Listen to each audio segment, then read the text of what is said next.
Marne-la-Coquette, un nouvel endroit magnifique dans notre circonscription, où je voudrais vous parler d'économie et de fiscalité.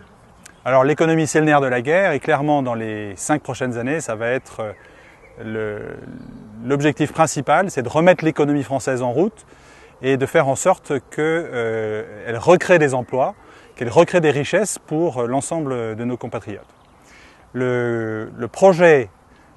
fiscal du nouveau président me paraît aller dans la mauvaise direction. Il y a un certain nombre de dispositions qui sont annoncées, notamment l'augmentation de la CSG qui va impacter les revenus faibles, les retraités, et puis des ajustements sur l'ISF qui vont dans le mauvais sens, dans le sens de la financiarisation de notre économie, alors qu'il serait beaucoup plus simple de tout simplement supprimer cet impôt inutile.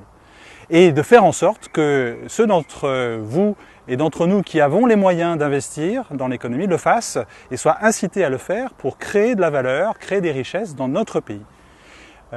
Sur la fiscalité enfin, je crois qu'il faut redire que l'objectif confiscatoire de la fiscalité est absolument improductif, que la priorité des priorités, ça doit être de faire en sorte que l'investissement se réoriente vers l'outil productif en mettant en place éventuellement une taxe sur certains produits importés quand ils peuvent être produits en France. Et puis enfin la priorité,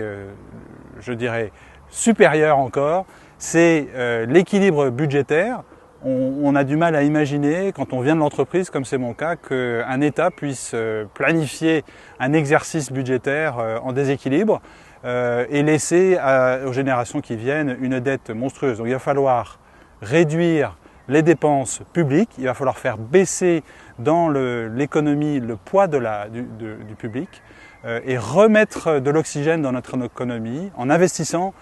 dans les petites et les moyennes entreprises, en incitant la création d'entreprises et en créant un environnement pérenne pour le développement de ces entreprises dans la durée. C'est la recette qui me paraît s'imposer pour que la France redémarre, pour que des emplois soient créés et que nous soyons tous heureux de vivre dans notre pays.